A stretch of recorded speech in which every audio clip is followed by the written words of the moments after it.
गुंदनी रियासत हरियाणा के कस्बा गोबंदपुरा के अछूत रंबू के यहाँ पैदा हुई। उसी तरह जैसे गरीबों के बच्चे खामोशी से पैदा हो जाते हैं। रात गए जब रंबू चर्च के नशे में धुत देवरी में पड़ा था और रसीली के दर्द उठा।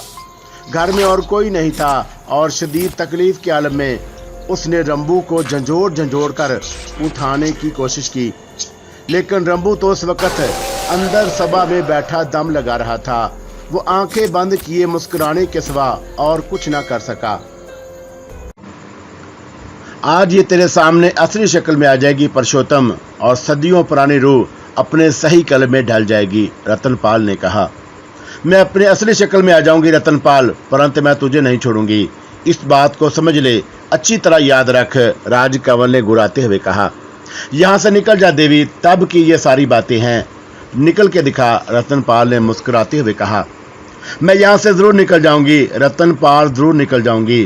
तू मेरा काला ज्ञान छीन लेगा मगर मेरा जीवन नहीं छीन सकता। मैं जीती रहूंगी और तुझे ये बात मालूम नहीं कि मुझे हलाक करना आसान काम नहीं होगा तेरे लिए, राजकमल ने कहा। तू जीती रहेगी राजकमल, तू जीती रहेगी, लेकिन एक ऐसा मुर्दे कीचुए की तरह जिसके अंदर कोई जान नहीं होती, रतनपाल बोला। भूल जा इस बात को रतनपाल, मैं जानती हूँ कि मुझे असलियत हासिल करने के लिए क्या करना होता है, राजकमल ने कहा। और उसके हाथ पांव बदस्तूर अपना बदन को नोच खसोट रहे थे और वो वहशत से उछल रही थी, लेकिन मूर्तियों के उस जाल से निकलना उसके बस की बात नहीं थी। और बहरसूरत ये उनका अकीदा था। चांद शायद के बाद वो नढाल होकर जमीन पर बैठ गई। अब वो किसी खारिश ज़दा कुत्ते की तरह हाँप रही थी। रतनपाल ने कुर्ब जवार की सारी मशालें रोशन कर दी और एक उस जगह तेज रोशनी फैल गई। तब तरशूद ने एक भयानक औरत देखी, एक ऐसी औरत जिसके पूरे जिस्म पर झुर्रियां थी, इस तरह पड़ी हुई थीं जैसे रोहू मछली के जिस्म पर निशानात पड़े होते हैं। ये झुर्रियां इस कदर भयानक नजर आ रही थी कि उस पर निगाह न टिकती। राजकमल का हसीन चेहरा एक भयानक चेहरे में तब्दील हो गया था। नाक टेढ़ी होकर होंठों तक पहुंच गई थी, कान लंबे हो गए थे और सर के बाल सफेद थे, बर्फ की तरह बुर्राक और सफेद, लेकिन इस तरह गंदे, चिट्टे और बिखरे हुए कि जिन्हें देखकर हैरत होती। ये औरत राजकमल तो नहीं, और ये तो राजकमल नहीं थी जिसने उसे अपने कुर्ब की दावत दी थी। वो वहशतज़दा अंदाज में इधर उधर देखने लगा और फिर उसने सर्द हाथों से रतनपाल को पकड़ लिया। रतन, ये औरत कौन है? राजकमल, रतनपाल की सर्द आवाज उभरी। और वही राजकमल जो मेरे साथ यहाँ आई थी। हाँ वही, मगर इसको क्या हुआ? पुरुषोत्तम ने दहशतज़दा आवाज में पूछा। सब कुछ तुम्हारी आंखों के सामने हुआ है पुरुषोत्तम, तुमने देख लिया, मैंने झूठ तो ना कहा था। ओह, और पुरुषोत्तम ने दोनों हाथों से सर पकड़ लिया। वो मंदिर की दीवार से टिक गया था। राजकमल बदस्तूर कुतिया की तरह बैठी हाँप रही थी। तब पुरुषोत्तम ने कहा, रतनपाल मेरे दोस्त, तुमने मेरा जीवन बचा लिया, मैं बच गया। और ये औरत, भगवान हम पर रहम करे, भगवान क्षमा करे। पुरुषोत्तम के हलक से गुलूगीर आवाजें निकल रही थीं। हाँ राजकमल, अब तुम बताओ कि तुम्हारे बदन में कैसी जान है, रतनपाल ने पूछा। लेकिन राजकमल की आंखें बंद होती जा रही थी और उसकी कोहनियां जमीन से टिक गई, जैसे कोई कुतिया जमीन पर बैठ जाती है। अब दो घुटनों के बल भी नहीं बैठ सकती थी। और फिर उसके पूरे बदन में तशन्नुज पैदा होने लगा और वो अजीब तरह की भयानक आवाजें निकालने लगी। उसने अपना हलक दोनों हाथों से पकड़ लिया और जमीन पर लेटने लगी। रतनपाल की होंठों पर एक अजीब सी मुस्कुराहट फैली हुई थी। चांद शायद के बाद राजकमल जमीन पर टेढ़ी होकर लेट गई और उसकी आंखें फट गई थी, सफेद खौफनाक आंखें जिनमें स्याद बाने नहीं थे, और मुंह भयानक था और खुला हुआ, और पूरे मुंह में एक भी दांत नजर नहीं आ रहा था। न जाने उसकी उसने जवानी को क्या हो गया था, वो मर चुकी थी। रतनपाल दिलचस्प निगाहों से उसे देखता रहा। पुरुषोत्तम के कांपते हुए बदन पर भी उसकी निगाहें थी। तब उसने पुरुषोत्तम का हाथ पकड़ा और कहने लगा, एक बहुत ही खौफनाक बला खत्म हो गई। पुरुषोत्तम चौंक कर बोला, हाँ ये मर चुकी है और उसका जीवन बस इतना ही था। देखा तुमने पुरुषोत्तम?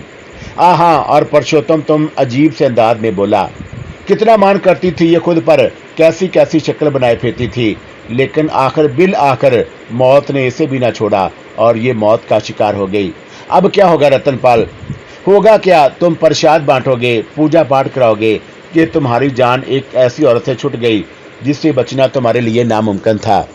रतनपाल मेरे दोस्त, मैं तुम्हारा शुक्रिया नहीं अदा करूंगा। तुमने जो कुछ किया है वो ऐसा है जिसका शुक्रिया अदा करना बहुत कम बात है। मैं जीवन भर तुम्हारा एहसान मानूंगा और तुमने मुझे चुड़ैल से बचा लिया। अच्छा खैर, अब इस चुड़ैल से तो तुम बच गए। अब आओ दोनों मिलकर इसे मंदिर से बाहर निकाल दें। मंदिर में तो गिलादत का तस्वर भी नहीं किया जा सकता। अगर तुम्हारा मामला ना होता तो मैं कभी ये काम ना करता। ठीक है, मगर मैं इसे हाथ कैसे लगाऊंगा? अब इसमें क्या रखा है? मट्टी और गिलादत का एक ढेर। आओ इस गंदी ढेर से मंदिर को साफ कर दें, और ये भी अच्छा काम है। हिम्मत करो। रतनपाल ने उसके इशारों पर थपकी दी और पुरुषोत्तम आहिस्ता आहिस्ता उसके साथ आगे बढ़ गया।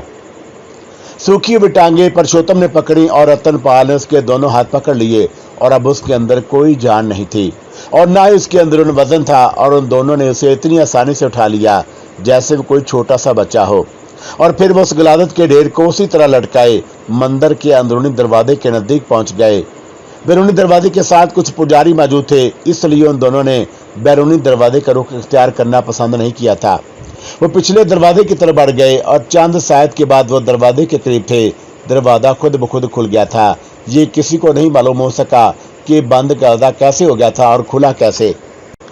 हत्ता कि वो दोनों खलियानों के ढेर के पास पहुंच गए और खलियानों के ढेर के पास से आगे बढ़ गए। रतनपाल बेहद मसरूर नजर आ रहा था और उसने रास्ते में पुरुषोत्तम को बताया। उसने जो कुछ किया था वो इतना गंदा और गलीज था कि मैं तुम्हें बता नहीं सकता। अगर तू उसकी कहानी सुने तो हैरान रह जाए। तो पुरुषोत्तम, मैं कभी फुर्सत से तुम्हें उसकी कहानी सुनाऊंगा। ऐसी भयानक औरत थी ये कि उसने लाखों खानदानों को बर्बाद किया। बड़ी बड़ी रियासतें और जवाड़े उसने मिट्टी में मिला दिए, और तुम उसके बारे में कुछ नहीं जानते। पुरुषोत्तम, तुम कुछ नहीं जानते। ताज्जुब की बात है, मुझे तो अब यह एहसास हो रहा है कि अगर मैं वाकई उसके जाल में फंस जाता तो क्या होता। यकीन करो रतनपाल कि मुझे उस तावीज़ ने बचाया है। मैं तुम्हें पहले ही कह चुका हूं कि भगवान के काम न्यारे होते हैं। कभी हम उसे किसी के नाम से पुकारते हैं, कभी किसी नाम से, लेकिन सच्चे दिल से उसे जिस नाम से पुकार लिया जाए वो हमारी सहायता करता है। आओ इसे जोहर के किनारे फेंक दें। रतनपाल ने कहा और एक गंदे जोहर के नजदीक पहुंच गए और उन्होंने राजकमल को जोहर के नजदीक खड़े पेड़ के नीचे डाल दिया और हाथ मलने लगे। हाथ गंदे हो गए हैं, हमारे शरीर भी गंदे हो गए, इन्हें जाकर साफ करना होगा, रतनपाल ने कहा। लेकिन दफतन उन्हें अपने अकब में एक सनसनाहट से सुनाई दी और वो चौंक पड़े। दूसरे लम्हे उनके कानों में एक भयानक कहका गूंज उठा। चुड़ैल अपने कदमों पर खड़ी हुई थी और उसके लंबे लंबे दांत बाहर झांक रहे थे। फटे हुए दीदे खौफजदा अंदाज में फैले और सुकड़ रहे थे। तब उसने मिमनाई हुई आवाज में कहा, हरामी के बच्चों, तुम बड़े चालाक बनते हो। तुम्हारा ख्याल था कि मेरा ज्ञान तुम्हारे सामने खत्म हो चुका है। तुम्हारी तो ऐसी तैसी। मैं इतनी आसानी से खत्म नहीं होंगी। कई जग बताए हैं मैंने इस ज्ञान ध्यान में। ये ठीक है कि मंदिर की पुत्रता मुझे बेबस और मफलूज कर चुकी है, लेकिन अभी तो इसके आगे बहुत कुछ है।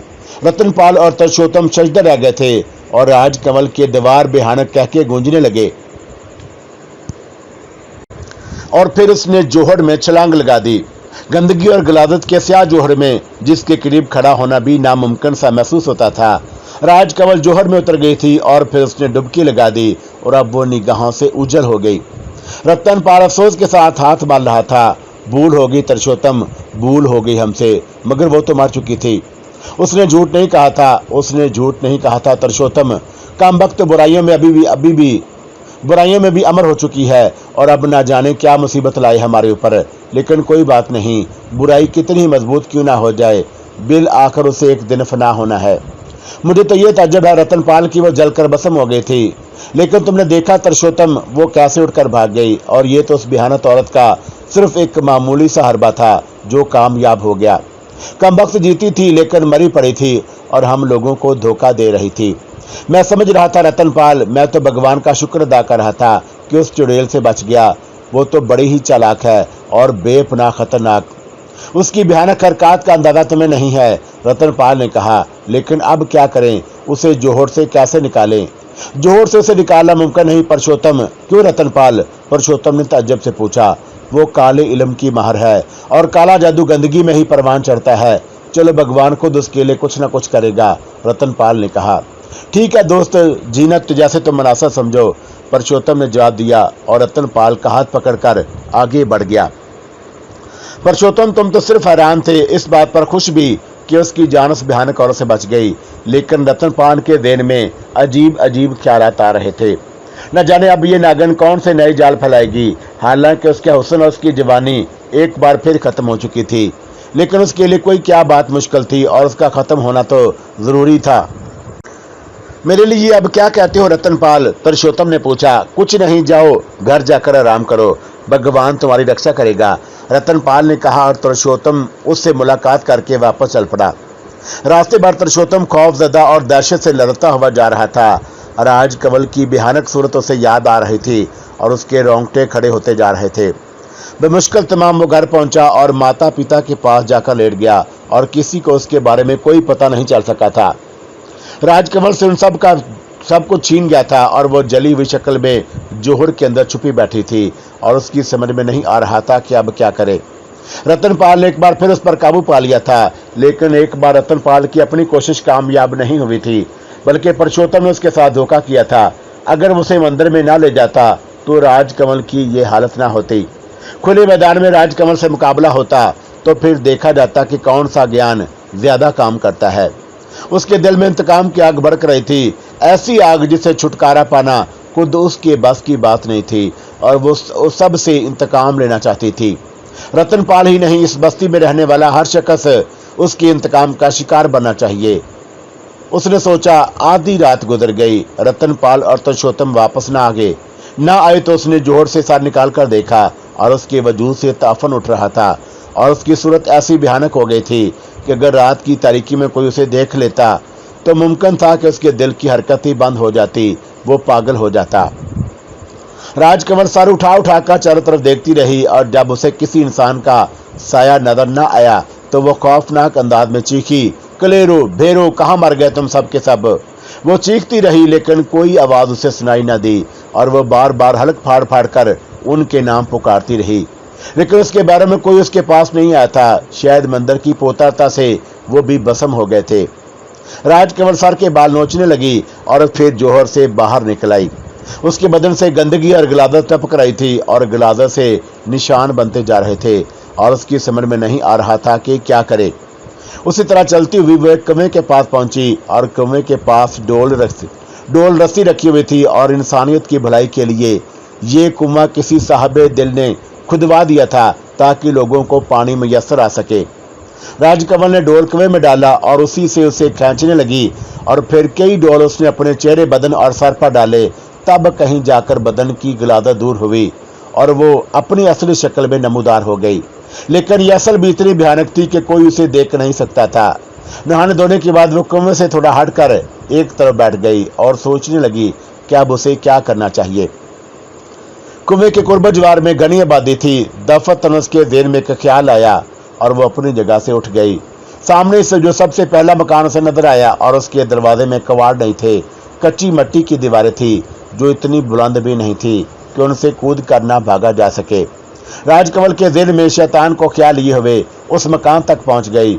दरवाजे से दाखिल होकर उस जगह पर पहुंची जहां भैंसें बंधी हुई थी। भैंसें खामोशी से बैठी ऊँग रही थी और उनके दरमियान से गुजरती हुई मकान के छोटे सहन में दाखिल हो गई। सहन में चारपाई बिछी हुई थी और उस चारपाई पर एक बूढ़ा आदमी गहरी नींद सो रहा था। चारपाई के नजदीक ही हुक्का पड़ा हुआ था जिसकी चिलबे अंगारे जलकर राख हो चुके थे और उसके बाद दालान था। दालान में एक औरत 10-12 साल के बच्चे के हमरा सोई हुई थी। राज कंवल ने औरत और बच्चे को देखा और उसकी आंखों में शैतान चमकने लगा। चंद साथ के बाद वह उनके करीब पहुंच गई और उसने बच्चे के सीने पर हाथ रखा और अंदाजा करने लगी कि वो जाग रहा है या सो रहा है। बच्चा गहरी नींद सो रहा था क्योंकि हाथ से इशारे से मिस होने से भी उस पर कोई असर ना हुआ था। राज कंवल झुकी और उसने बच्चे को बाजू में उठा लिया। 10-12 साल का बच्चा खासा वजनी था, लेकिन राज कंवल के उन सूखी हुई हड्डियों में ना जाने कहां की कुव्वत थी और वो खासे वजनी बच्चे को उठाए हुए वहां से आगे बढ़ गई। औरत करवट बदल कर सो गई थी। कौनख्वार भेड़िए जैसे दांत बच्चे की शह रगों को टटोल रहे थे और बच्चा बुरी तरह तड़प रहा था। उसके अलग से कोई आवाज नहीं निकल पा रही थी क्योंकि राज कंवल ने उसे पूरी तरह भींचा हुआ था, लेकिन उसके बावजूद वह जद्दोजहद कर रहा था। दूसरी बात यह है कि वह जद्दोजहद राज कंवल के वैशी बदन की कुव्वतों के आगे बेमकसद थी। चंद साथ के बाद ये बच्चा नडाल हो गया और राज कंवल मजे से उसका खून पीती रही। थोड़ी देर के बाद बच्चा बिल्कुल ही बेजान हो गया, लेकिन राजकमल की प्यास नहीं बुझी थी। उसने बच्चे के बदन से खून का एक एक कतरा निचोड़ लिया और उसके बाद उसके नरम गोश्त को उधेड़ने लगी। बच्चे की खाल को जगह जगह से नोचकर उसने शिकम सेरी की और वापस चल पड़ी। थोड़ी देर के बाद दोबारा उस जोहर में थी और दूसरी सुबह बस्ती वालों के लिए बड़ी दहशतनाक थी। बच्चे को जिस तरह नोचा भंबोड़ा गया था और जिस तरह उसके बदन का खून पिया गया था, उससे यह बात साबित नहीं हुई थी कि वो किसी जंगली जानवर का शिकार हुआ है, और फिर दूर दूर तक किसी जंगली जानवर का कोई पता नहीं था। इसलिए वो लोग भी और भी हैरान थे। जरा सी देर में यह खबर जंगल की आग की तरह पूरी बस्ती में फैल गई और पूरी बस्ती खौफो वहरास का शिकार हो गई। थानेदार गौतम राज ने लाश को अपने तहवील में ले लिया था। वो बेचारे दोपहर तक तहकीकात करते रहे, लेकिन कोई बात समझ में नहीं आई थी। सिर्फ गंदगी के कुछ निशानात थे जो पहले कुएं तक आए और उसके बाद गायब हो गए। किसी के नहाने के निशानात भी मिले थे, लेकिन उन सारी बातों से कोई खास सुराग नहीं मिल सका था। अलबत्ता दोपहर के बाद जब वो थके थकाए घर पहुंचे तो उनकी पत्नी ने उन्हें एक अजीब खबर सुनाई। राजकमल मौजूद नहीं। क्या कह रही हो? और गौतम राज ने ताज्जुब से पूछा। भाई वो लड़की घर में नहीं है, गौतम राज की पत्नी ने अपनी बात दोहराई। कहाँ गई वो? मालूम नहीं। अगर मगर किस समय गई? पता नहीं। और उनकी पत्नी ने जवाब दिया, परशोत्तम कहाँ है? अपने कमरे में है। क्या कर रहा है? बैठा है, ना जाने क्यों चुप चुप है। बुलाओ उसे, गौतम राज ने कहा और उनकी पत्नी परशोत्तम को बुलाने दौड़ गई। चांदी 7 के बाद परशोत्तम उनके सामने था। वो बेगौर उसका चेहरा देखने लगे। क्या बात है परशोत्तम, तुम कुछ परेशान हो? परशोत्तम ने कुछ कहने के लिए मुंह खोला, लेकिन उसकी आवाज न निकल सकी। क्या बात है, मुझे बताओ। पिताजी, एक अजीब किस्सा है। क्या सुनाऊं आपको? भाई मैं तुमसे पूछ रहा हूं कि क्या किस्सा है, मुझे जवाब दो। और जवाब देने के बजाय तुम पहेलियां बुझवा रहे हो। गौतम राज ने नाराजगी से कहा। पिताजी, वो राजकमल। हाँ, क्या हुआ है उसे? और उसी के बारे में मैं अभी तुम्हारी माताजी से पूछ रहा था। क्या आप मेरी बात पर विश्वास कर लेंगे पिताजी? परशोत्तम ने पूछा। हाँ, क्यों नहीं, गौतम राज ने गौर से उसे देखते हुए कहा। जब से वो आई थी पिताजी, मेरी एक अजीब सी कफियत हो गई थी। उसने बड़ी बेहयाई से मुझसे ऐसी बातें कही थी जो मैं आपको नहीं बता सकता, पर मैंने उसकी कोई बात न मानी और वो इस तरह मेरी आंखों में देखती जैसे कोई सांप अपने शिकार को देखता है। और पिताजी, मेरे हवास खो जाते थे और मैं उसकी हिदायत पर अमल करने लगता। लेकिन ये तावीज़ जो मेरी गर्दन में पड़ा है, उसने हमेशा मेरी सहायता की। जो ही मेरा हाथ उस तावीज़ से छूता, मेरा ज़हन उसके सैर से आज़ाद हो जाता। तब मैं अपने एक बहुत प्यारे दोस्त रतनपाल से मिला। रतनपाल कौन है और तुम उसे कैसे जानते हो? रतनपाल मेरा बहुत गहरा दोस्त है और आप यूँ समझे कि मेरा बचपन का दोस्त है। साधु है और आजकल मंदिर में ठहरा हुआ है। अच्छा, फिर क्या हुआ? फिर यूँ हुआ पिताजी के रतनपाल को मैंने ये सारी बातें बताईं और उसने मुझे बताया कि राजकमल एक जहरीली नागिन है। एक ऐसी नागिन जिसकी उम्र सैकड़ों साल है और सैकड़ों साल से वो जीती है। उसने बड़ी बड़ी रियासतें और जवाड़े तबाह किए हैं और पिताजी वो काला जादू भी जानती है और अपने हर शैतानी अमल को काले जादू के जरिए पूरा कर लेती है। पिताजी, रतनपाल की बात पर मुझे यकीन नहीं आया। तब रतनपाल ने कहा कि मैं उसे लेकर मंदिर में आ जाऊं, लेकिन इस तरह कि उसे पता न चले। और तब मैं पृथ्वी मंदिर के पीछे के खलियानों से गुजरता हुआ उसे मंदिर में ले गया और वहां एक अजीब तमाशा हुआ। क्या? गौतम राज ने महतहिया लहजे में पूछा और उसने वो सारी बातें दोहरा दी जो उसके साथ पेश आई थी। वो बुरी तरह भस्म हो गई थी। भस्म होकर नीचे गिर गई थी तो हम उसे उठाकर वहां से निकाल लाए। वो मर चुकी थी। हमने उसे गंदे जोहर के करीब डाल दिया और पिताजी जब अब उसे फेंक कर पीछे हटे तो वो हंसती हुई उठ बैठी। क्या? और गौतम राज ने ताज्जुब से कहा। हाँ पिताजी, वो हंसती हुई उठ बैठी और दांत पीस कर कहने लगी, हरामी के बच्चों, तुमसे तो मैं अच्छी तरह निपटूंगी। तुम बड़े चालाक बनते हो। तुम्हारी तो ऐसी तैसी, और मैं अग्नि आसानी से खत्म होने वाली नहीं हूँ। कई युग बताए हैं मैंने इस ज्ञान ध्यान में। देखूंगी कि तुम मेरा क्या बिगाड़ लोगे। और पिताजी, उसने मिनमिनाई हुई आवाज में कहा और जोहर में कूद गई। क्या तुम सच कह रहे हो परशोत्तम? गौतम राज की आवाज में भी हैरत थी। भगवान की सौगंध पिताजी, इसमें एक लफ्ज भी झूठ नहीं। और आप मेरे दोस्त रतनपाल से पूछ लें, वो तो साधु है।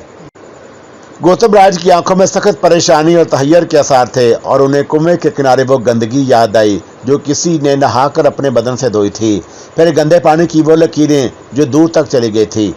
इसका मकसद है कि बच्चे के साथ उस वैश्याना सलूक में उस शैतान औरत का भी हाथ हो सकता है जिसे वो अपने साथ खुद लाए थे।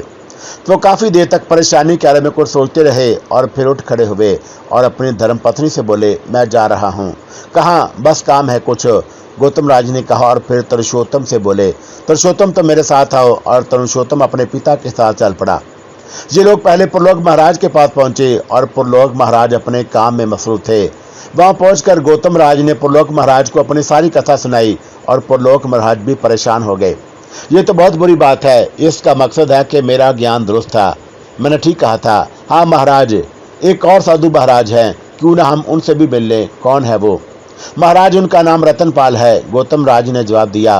ओह अच्छा, जो कुछ मैंने तुम्हें बताया था उसमें रतनपाल महाराज का बहुत बड़ा हाथ है, आओ उनसे मिल लेते हैं। पुरलोक महाराज ने कहा और तीनों रतनपाल के पास पहुंच गए। रतनपाल ने उनकी बप्ता सुनी और उनके होंठों पर एक अजीब सी मुस्कुराहट फैल गई। मैं जानता था, वो अफसोदा से लहजे में बोले। क्या?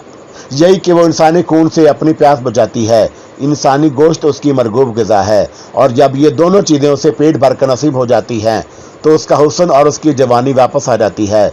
गौतम राज अब बिलाशुबा एक ऐसी शैतानी औरत को इस बस्ती में ले आए हैं जिसने बिलाशुबा बहुत कुछ किया है, रतनपाल ने कहा और गौतम राज महाराज ने गर्दन झुका ली।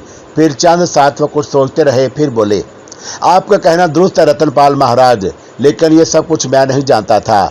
अब कोई उपाय बताएं, वरना ये औरत तो और भी शैतानी बन फैलाएगी। हम काम तो यही है, क्या ख्याल है वो कहाँ मिलेगी? गौतम राज ने कहा। मैं नहीं कह सकता महाराज, लेकिन काले जादू के माहर आमतौर से गलास्तों का रुख करते हैं। हमारे सामने ही वो गंदगी के जोहर में कूदी थी, अगर हम उसे वहीं तलाश करें तो। हाँ जोहर में, लेकिन जोहर में हम उसे कैसे तलाश करेंगे? जैसे भी बन सके, बहरतौर उसके मिलने के मकान आज वहीं ज्यादा हैं। तो फिर आओ चलें, गौतम राज ने कहा और थोड़ी देर के बाद वो चारों जोहर के करीब पहुंच गए, जहां पर वो निशानात वादे थे, जहां से राजकमल बाहर निकली थी। और फिर उन निशानात के सहारे वो उस मकान तक पहुंच गए जहां से बयान करने की आवाज़ें आ रही थी, और वह जहां रहने वाले 12 साल बच्चे को कत्ल कर दिया गया था।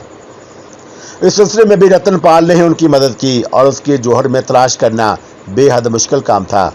गौतम महाराज अब अलबत्ता एक काम कराएं, जोहर के किनारे किनारे बहुत से आदमियों का मजमा लगवा दें। लोग दिन रात उस जोहर की निगरानी करें ताकि राजकमल वहां से बाहर ना निकलने पाए, और जब वो बाहर निकले तो उसके महफूज रहकर लाठियों से उसका काम तमाम कर दें। ओह ये ठीक है, मैं पुलिस को अभी यहाँ पर तैनात कर देता हूँ, गौतम राज ने कहा। हाँ ये और भी अच्छा रहेगा ताकि लोगों में हिम्मत बनी रहे। और यही हुआ। दोपहर तक बस्ती के तकरीबन 50 आदमी जोहर के किनारे जमा हो चुके थे।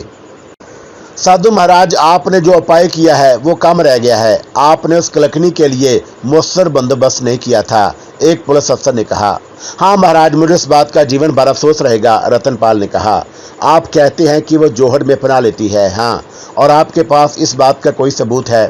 पुलिस अफसरों को यकीन हो गया था कि अब उसने जोहर में पनाह ना ली होगी, और उसी रात को एक और मीटिंग हुई और टोलियां बनाकर पुलिस वाले उसकी तलाश में चल पड़े। राजकमल एक जहरीली लागन की तरह फूंका रही थी और उस वक्त वह बस्ती के करीब जंगल के एक दरख्त पर चढ़ी हुई थी।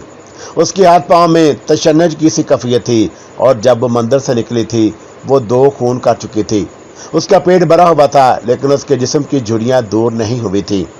उसके बदन की वो रौनक जिंदगी वापस नहीं आई थी जो उसके बदन का खासा थी। हालांकि इंसानी गोश्त और खून उसे वो दोबारा जवान कर देता था, लेकिन इस बार वो इस खूबी से महरूम रही। ये मंदिर का असर था। काले जादू का कोई माहिर मंदिर में या किसी मुकद्दस जगह तो दाखिल हो ही नहीं सकता, और उसका जीवन तो फिर गंदे जोहरों ही की पोट बनकर रह जाता है। राजकमल इस अरूज ज़वाल से कई बार गुजर चुकी थी, लेकिन ये ज़वाल उसकी तवक्का के खिलाफ था, और वह संजीदगी से सोच रही थी कि कहीं ये जिंदगी का अख्ताम ही ना हो। उसका दिल बार बार सिर्फ उस ज्ञान को सोचता था और जिसके भरोसे पर उसने इतना बड़ा कदम उठा लिया था। अगर वह अपने आप को मोहतात रखती तो शायद इन हालात का शिकार ना होती, लेकिन अब तीर कमान से निकल चुका था।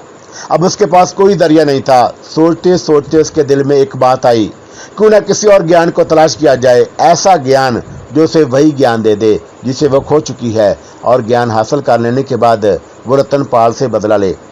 ये ख्याल उसके दिल में आया ही था कि दफतन उसकी निगाह एक पहाड़ी टेले की जानब उठ गई।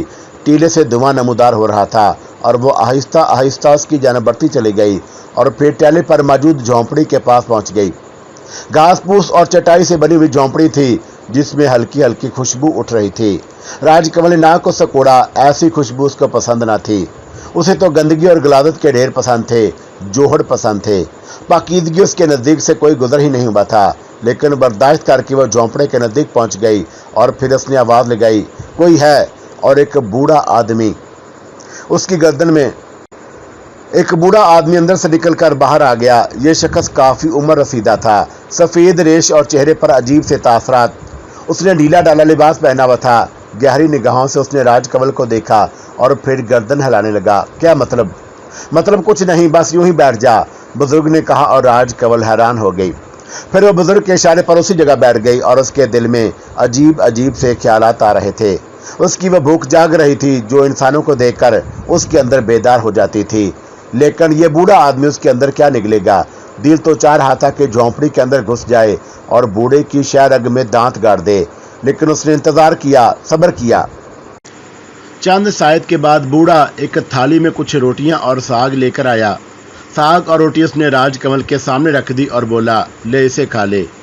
इतना सा खाना, इसमें मेरी भूख क्या मिटेगी? राजकमल ने खाना देखते हुए कहा। तेरी भूख? और बूढ़े के होंठों पर मुस्कुराहट फैल गई। हाँ, तुम खुद बताओ कि इतने से खाने से मेरी क्या भूख मिटेगी?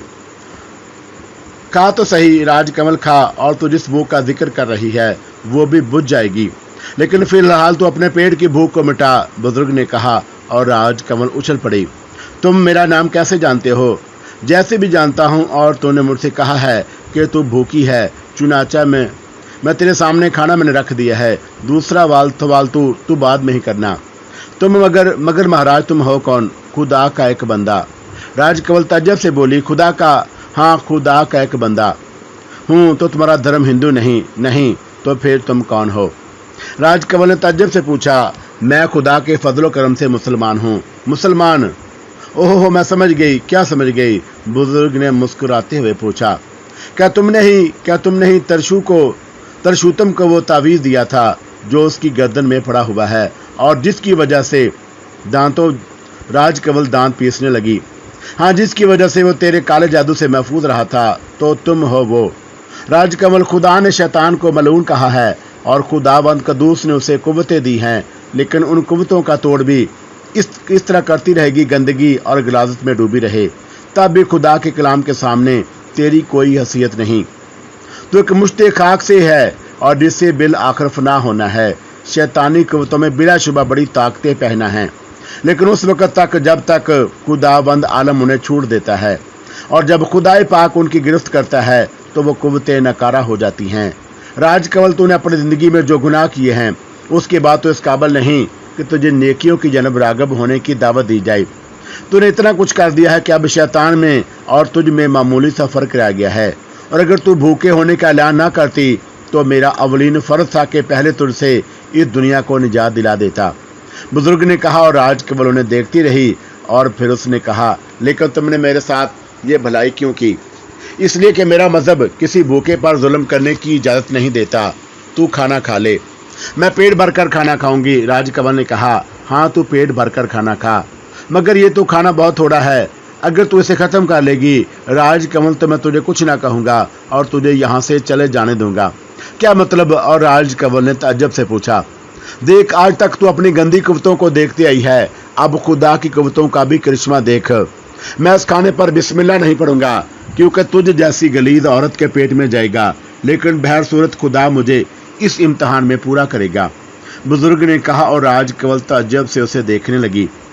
फिर वो खाना खाने लगी। खाती रही, शिकम सीर हो गई, हत्ता कि हलक तक भर गई, लेकिन खाना था कि उतने का उतना ही रखा हुआ था। तब उसने खाना अपने सामने से हटा दिया। महाराज, मैं तुम्हारी शक्ति मान गई, लेकिन तुम भी मेरे साथ अन्याय करो। क्या चाहती है? बस मैं ये चाहती हूँ कि मेरी खोई हुई शक्तियाँ वापस मिल जाएं, राजकमल ने कहा। और बुजुर्ग ने मुस्कुराते हुए कहा, और फिर अपनी जेब में से एक हार निकाला और उसे अपने गले में डाल ले। ये क्या है? डाल कर देख, तुझे बहुत सी तकलीफों से निजात मिल जाएगी, बुजुर्ग ने कहा। और राजकमल ने वो हार उनके हाथ से लेकर अपने गाले में डाल लिया। दूसरे लम्हे उसे अपने बदन में सर्द लहरें दौड़ती महसूस हुई और चंद ही शायद के बाद उसके हलक से कराहें निकलने लगी। उसे यूं लग रहा था जैसे उसका जिस्म सर्द होता जा रहा है और पहले उसकी पिंडलियां पत्थर की बनी, फिर निचला धड़ और उसके बाद बाकी बदन। अब पत्थर के उस मुजस्मे के अलावा और कुछ न रह गया था। राजकमल की कहानी खत्म हो गई। बुजुर्ग ने आसमान की जन्म देखा और बोले, खुदाबंदे कद्दूस, मुझे माफ करना, मुझे माफ करना। मैंने एक मुकद्दस चीज इस गिलादत पर डाल दी, लेकिन इसके खात्मे के लिए यही जरूरी था। रसत हरजंदा में एक छोटा सा इलाका कटलगरी के नाम से मशहूर है। कटलगरी के रास्ते से जाते हुए एक छोटी सी नदी से गुजरना पड़ता है। उस नदी से जरा हटकर एक टेला है, जिसकी पत्थरों से चुनी हुई एक कुटिया के आसार आज भी मौजूद हैं, और उस कुटिया के बिल्कुल सामने पत्थर की एक चुड़ैल मौजूद है। साल हा साल बीत गए, नस्लें बदल गई। यहाँ से गुजरने वाले उस चुड़ैल को किसी ऐसे संगतराश की संगतराशी का नमूना समझते हैं जो पागल हो गया होगा, और अगर वो पागल ना होता तो ऐसी भयानक शक्ल तरतीब ना देता। लेकिन कदीम लोग नई नस्ल से शदीद इख्तलाफ रखते हैं। उनका कहना है कि ये राजकमल का मुजस्मा है, उस चुड़ैल का मुजस्मा जिसने इस जमाने में बल्कि सदियों जमीन पर गिलाज़तें फैलाई हुई थीं, और उसके हाथों बहुत से लोग मौत का शिकार हो चुके थे। कदीम नस्लों और जदीद नस्लों में यह इख्तलाफ आज तक चला आ रहा है। कदीम नस्ल अपने दलाल देती है और जदीद नस्ल उस दलाल को नहीं मानती, लेकिन उसके बावजूद बुजुर्ग अपनी जगह कायम हैं। मैंने भी इस कहानी को बुजुर्गों की ज़ुबानी सुना था और उसे थोड़ी सी रंगामीज़ी के साथ बयान कर दिया। अल्लाह हाफ़िज़ मेरे दोस्तों, अल्लाह हाफ़िज़।